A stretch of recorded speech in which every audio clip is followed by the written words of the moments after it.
বিসমিল্লাহির রহমানির রহিম। সৃষ্টি জগতের সবকিছুই মহান রব্বুল আলামিনের মুখাপেক্ষী। আল্লাহ তাআলা তার বান্দাদেরকে বিভিন্ন বিপদ আপদ দিয়ে পরীক্ষা করেন, বান্দা যাতে দোয়ার মাধ্যমে শুধু তারই শরণাপন্ন হয় এবং তার কাছেই সাহায্য প্রার্থনা করে। তাই একজন মুমিন বান্দা সব সময় আল্লাহর কাছে দোয়া করেন। এতে রয়েছে বান্দার অজস্র সম্মান ও মর্যাদা। আমরা জানি যে হায়াত, মৌত, রিজিক এবং তাকদির সবকিছুই আল্লাহ লিখে রেখেছেন, কিন্তু দোয়ার মাধ্যমে এই তাকদির বা ভাগ্যকে পরিবর্তন করা সম্ভব। এই বিষয়ে পবিত্র কোরআনে উল্লেখ রয়েছে যে আল্লাহ কোনো জাতির পরিবর্তন করেন না যতক্ষণ না তারা নিজেরা নিজেদের অবস্থার পরিবর্তন করে। এই আয়াত থেকে বোঝা যায় যে মানুষের দোয়া ও চেষ্টা তাকদিরের কিছু অংশ পরিবর্তনে ভূমিকা রাখতে পারে। এই বিষয়ে রাসূলুল্লাহ সাল্লাল্লাহু আলাইহি ওয়াসাল্লাম বলেছেন, দোয়া তাকদির পরিবর্তন করতে পারে এবং সৎকর্ম জীবনকে দীর্ঘায়িত করতে পারে।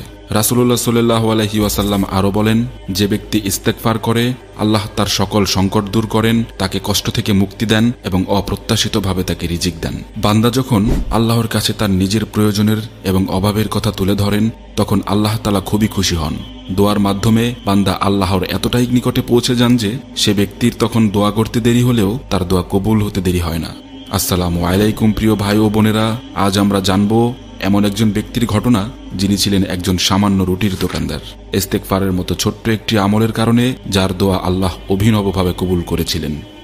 জগৎ বিখ্যাত মুহাদ্দিস ছিলেন ইমাম আহমদ ইবনে হাম্বল রহিমাহুল্লাহ, যিনি তার সারাটি জীবন হাদিস সংগ্রহ করে কাটিয়েছেন।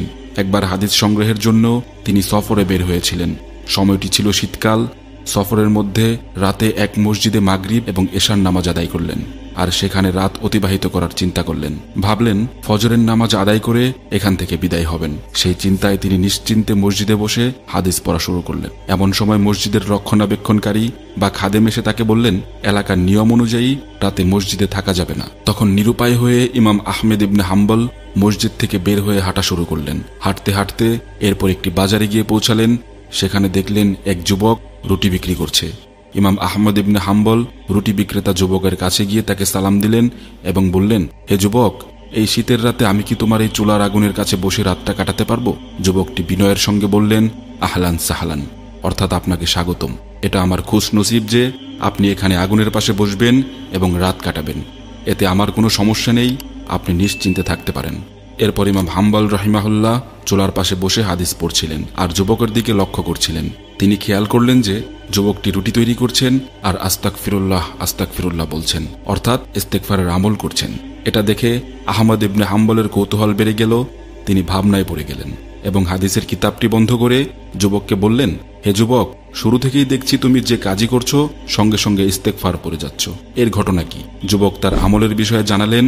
বললেন, আমি মুস্তাজাবুদ দোয়া, আমি যে দোয়া করি তা কবুল হয়ে যায়। যুবকের কথা শুনে ইমাম ইবনে হাম্বলের কৌতূহল আরো বেড়ে গেল। তিনি অবাক হয়ে প্রশ্ন করলেন, তুমি মুস্তাজাবুদ দোয়া, তুমি যে দোয়া করো তাই কবুল হয়ে যায়? যুবক বললেন, হ্যাঁ, তবে আমার একটি দোয়া এখনো কবুল হয়নি। সেটি ছাড়া আল্লাহ আমার সব দোয়া কবুল করে নিয়েছেন। এবার ইমাম আহমেদ ইবনে হাম্বল আগ্রহ ও কৌতূহল নিয়ে জানতে চাইলেন, তোমার সেই দোয়াটা কি যা এখনো কবুল হয়নি? রুটি বিক্রেতা বললেন, শুনেছি এ জামানার সবচেয়ে বড় শ্রেষ্ঠ মুহাদ্দিস হলেন ইমাম আহমদ ইবনে হাম্বল। আমার খুব ইচ্ছা ছিল তাকে এক নজর দেখার এবং তার হাতে হাত রেখে মুসাফা করার এবং তার কপালে একটা চুম্বন করার। যুবকের কথা শুনে ইমাম আহমদ ইবনে হাম্বল আবেগপ্রবণ হয়ে গেলেন, চোখের পানি ছেড়ে দিলেন আর বললেন, হে যুবক, আল্লাহ তোমার দোয়া কবুল করেছেন। তুমি যে ইমাম আহমদ ইবনে হাম্বলের সঙ্গে দেখা করতে চেয়েছিলে, তোমার আর তার কাছে যাওয়ার দরকার নেই। তোমার প্রভু স্বয়ং তাকেই তোমার কাছে পৌঁছে দিয়েছেন। আমি ইমাম আহমেদ ইবনে হাম্বল নিজেই তোমার কাছে ছুটে এসেছি। সেই যুবক তখন সঙ্গে সঙ্গে ইমাম হাম্বলকে জড়িয়ে ধরলেন আর চোখের পানি ছেড়ে দিলেন, হাতে হাত রাখলেন, কপালে চুমু খেলেন এবং অঝরে কাঁদতে লাগলেন। আর এ হচ্ছে মুস্তাজাবুদ দোয়ার নমুনা। এই ঘটনা থেকে এটা নিশ্চিতভাবে বোঝা যায় যে ইস্তেগফারের আমল বিফলে যায় না এবং ইস্তেগফার করে যে দোয়াই করা হয় তাই কবুল হয়ে যায়। সুবহানাল্লাহ। যে বান্দা ইস্তেগফারের সঙ্গে আঠার মতো লেগে থাকে সেই হবে মুস্তাজাবুদ দোয়া। আমাদের জীবনে আমরা অনেক সময় এমন এমন বিপদ আপদের সম্মুখীন হই যেখানে কোনো উপায় খুঁজে পাওয়া যায় না। হতাশা আমাদেরকে এমনভাবে গ্রাস করে মনে হয় যেন আর কোনোভাবেই এই বিপদ থেকে বের হওয়া সম্ভব নয়। কিন্তু কোরআন আমাদেরকে শেখায় আল্লাহর রহমত থেকে কখনোই নিরাশ হওয়া যাবে না। হযরত ইউনুস আলাইহিস সালামের ঘটনাটি আমাদের জীবনের জন্য একটি বড় শিক্ষা। হযরত ইউনুস আলাইহিস সালাম ছিলেন আল্লাহর একজন নবী, যিনি ইরাকের মুসেল নগরীর নিকটবর্তী নিনাওয়া জনপদের মানুষদের নিকট প্রেরিত হয়েছিলেন। তিনি বারবার তাদের ইসলাম ও আল্লাহর দিকে আহ্বান করলেও তারা তা অবিশ্বাস করতে থাকে এবং প্রত্যাখ্যান করতে থাকে। এক পর্যায়ে হতাশ হয়ে তিনি আল্লাহর নিকট অনুমতি নেওয়া ছাড়াই নিনাওয়া জনপদ ত্যাগ করেন এবং একটি জাহাজে উঠে পড়েন। তিনি যখন জাহাজে উঠলেন তখন রাত নেমে এসেছিল। তিনি জাহাজে ওঠার পর সমুদ্রে প্রচণ্ড ঝড় উঠল এবং প্রাচীনকালে মানুষদের বিশ্বাস ছিল জাহাজে কোনো পাপী বা অপরাধী থাকলে আল্লাহ তাদের উপর শাস্তি চাপিয়ে দেন। ফলে নাবিকরা ধরে নিল যে জাহাজে কোনো না কোনো বড় পাপী রয়েছে, যার জন্য আল্লাহর শাস্তি স্বরূপ এই ঝড় উঠেছে, তাই তাকে জাহাজ থেকে ফেলে দেওয়া হবে। কিন্তু সেই পাপীটা আসলে কে তা তো জানা সম্ভব নয়। তাই তারা কাকে জাহাজ থেকে ফেলে দিবে সেটা নির্ধারণের জন্য লটারি করল। তিনবার লটারি করার পর হযরত ইউনুস আলাইহিস সালামের নাম উঠে আসলে তারা তাকে সমুদ্রে ফেলে দেয়। যেখানে সমুদ্র ছিল গভীর অন্ধকার, আল্লাহর হুকুমে এক বিশাল মাছ তাকে গিলে ফেলে। যেখানে মাছের পেটের ভিতরও ছিল শুধুই অন্ধকার এবং নিশ্চিত মৃত্যুর হাতছানি। তখন নবী ইউনুস আলাইহিস সালাম তার চূড়ান্ত বিপদের মুহূর্তে আল্লাহর দরবারে বিনীতভাবে এই দোয়াটি পড়েছিলেন। দোয়াটি হল, লা ইলাহা ইল্লা আনতা সুবহানাকা ইন্নী কুনতু মিনাজ জালিমিন। অর্থাৎ, হে আল্লাহ, আপনি ছাড়া কোনো সত্য ইলাহ নেই, আপনি পবিত্র, মহিমান্বিত, নিশ্চয়ই আমি জালিমদের অন্তর্ভুক্ত ছিলাম। এই দোয়াটির মাধ্যমে আল্লাহ তাআলা হযরত ইউনুস আলাইহিস সালামকে মুক্তি দিয়েছিলেন। এটি এমন একটি শক্তিশালী দোয়া যা যে কেউ মন থেকে পুরোপুরি বিশ্বাসের সাথে আমল করলে আল্লাহ পাক তার বিপদ আপদ দূর করে দিবেন ইনশাআল্লাহ। তাহলে আমরা কেন এই দোয়াটি আমাদের জীবনে গ্রহণ করব না? যখনই বিপদ আসবে, যখনই মনে হবে কোনো আশার আলো নেই, তখনই অন্তর থেকে সম্পূর্ণ বিশ্বাসের সাথে ইস্তেগফারের পাশাপাশি এই দোয়াটি পড়ুন। দেখবেন মন হালকা হয়ে যাবে এবং আল্লাহ নিশ্চয়ই কোনো না কোনো সহজ পথ আপনার জন্য বের করে দিবেন ইনশাআল্লাহ। কুরআনে বহুবার ইস্তেগফারের প্রতি উৎসাহ প্রদান করা হয়েছে। এ বিষয়ে আল্লাহ তাআলা বলেন, তোমরা তোমাদের প্রতিপালকের কাছে ক্ষমা চাও, নিশ্চয়ই তিনি মহা ক্ষমাশীল। তিনি তোমাদের জন্য আকাশ থেকে প্রচুর বৃষ্টি বর্ষণ করবেন এবং ধন সম্পদ ও সন্তান সন্ততি দ্বারা তোমাদেরকে সমৃদ্ধ করবেন।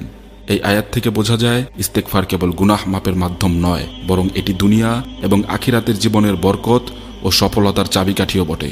ইস্তেগফার কল্যাণের দুয়ার খুলে দেয়, দুঃখ কষ্ট দূর করে এবং রিজিক বাড়িয়ে দেয়। রাসূলুল্লাহ সাল্লাল্লাহু আলাইহি সাল্লাম ইস্তেগফারের উপর ব্যাপক গুরুত্ব দিয়েছেন। তিনি বলেছেন, আমি প্রতিদিন আল্লাহর কাছে 70 বারেরও বেশি ইস্তেগফার করি। যখন আমাদের নবী সাল্লাল্লাহু আলাইহি সাল্লাম, যিনি নিষ্পাপ, তিনি প্রতিদিন এতবার ইস্তেগফার করতেন, সেখানে আমরা তো পাপী, আমাদের তো পাপের কোনো শেষ নেই। তাই আমাদের তো আরো অনেক বেশি ইস্তেগফার করা উচিত, কারণ ইস্তেগফার আল্লাহর কাছে ক্ষমা চাওয়ার শ্রেষ্ঠ উপায়। যারা বেশি বেশি ইস্তেগফার করে তাদের অন্তর প্রশান্ত থাকে এবং তারা আল্লাহর রহমতের ছায়ায় থাকে। ইস্তেগফার সকল কল্যাণের দুয়ার খুলে দেয় এবং দুঃখ কষ্ট দূর করে। হাদিসে উল্লেখ রয়েছে, যে ব্যক্তি নিয়মিত ইস্তেগফার করবে আল্লাহ তার সব সংকট দূর করে দেবেন এবং আশার চেয়ে উত্তম কিছু প্রতিদান দান করবেন। প্রিয় ভাই ও বোনেরা, আজ আমরা জানলাম যে ইস্তেগফারের মতো এই ছোট্ট একটি আমল যা আমাদের পুরো জীবনকে বদলে দেওয়ার ক্ষমতা রাখে এবং এই আমলটা এতটাই সহজ যা আমরা আমাদের দৈনন্দিন জীবনে উঠতে বসতে চলতে ফিরতে সব সময় করতে পারি। যারা আমরা এই দুনিয়ার জীবনের নানান পেরেশানিতে ডুবে আছি, কোনো কুল কিনারা খুঁজে পাচ্ছি না এবং পাওয়ার মতো কোনো সম্ভাবনাও দেখছি না, তারা যেন এই আমলটি অবশ্যই নিজেদের জীবনের একটি অংশ বানিয়ে ফেলি। ইনশাআল্লাহ আমরা একদিন সবাই সফল হব এবং আমাদের সকলের দোয়া আল্লাহ একদিন কবুল করবেন। হে আল্লাহ, আপনি সমস্ত মুসলিম উম্মাহকে সবসময় ইস্তেগফারের এই ছোট্ট আমলটি বেশি বেশি করার তৌফিক দান করুন। আমিন।